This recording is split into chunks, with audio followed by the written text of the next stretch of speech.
Hey, Mitch, thanks for doing this. For 2 years there, you were with Kodorenko as your center, playing on wing from him. I know it's early, but how much of that kind of skill set that Kodorenko had do you see in a guy like Christoph Pat? I actually see it a lot. I think their frames they're both bigger guys.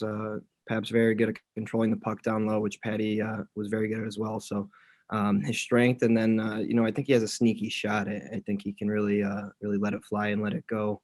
So I actually see a lot of comparisons between the two.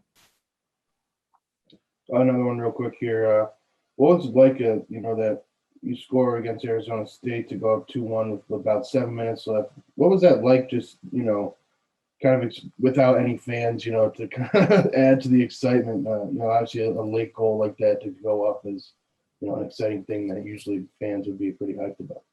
Yeah, I guess it was just something to deal with. But first period it was kind of weird. First night getting looking around a little bit, but after you focus on the game, and when you're on the ice you don't really focus about it. So it was obviously nice to score, and it was good for the team to give us an extra lead there the second night. Audrey. Hi, Louie. Nice to see you. Mentioning, I guess, thinking of OSU playing Monday and yesterday, so a quick turnaround for them.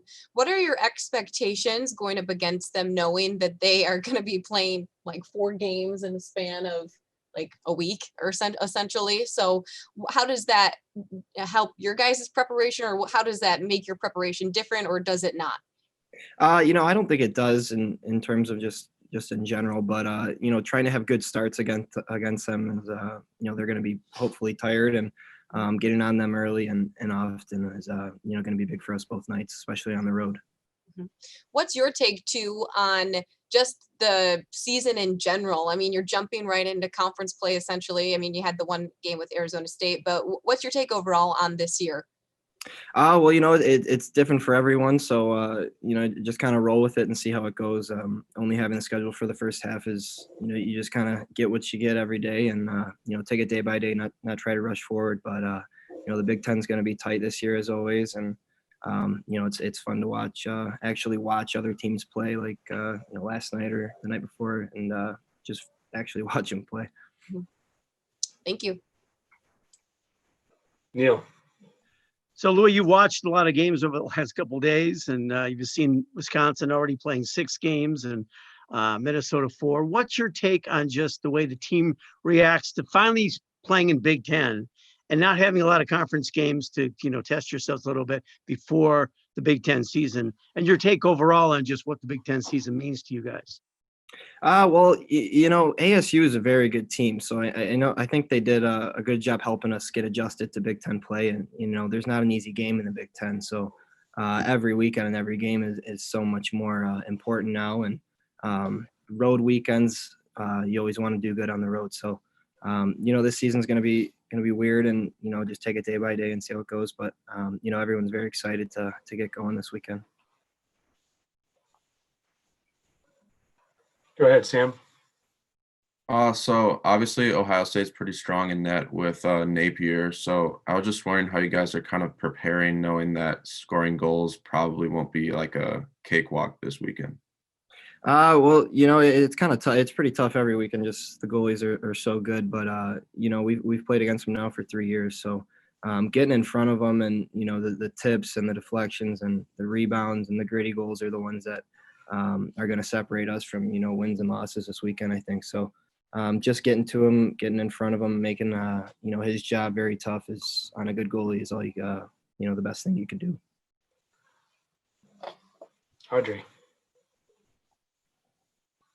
Ask Dennis this, but what's your take on the new 3-on-3 overtime rule?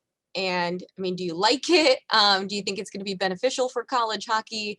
Are there cons to it? What's just your overall perception of having this new 3-on-3 overtime rule?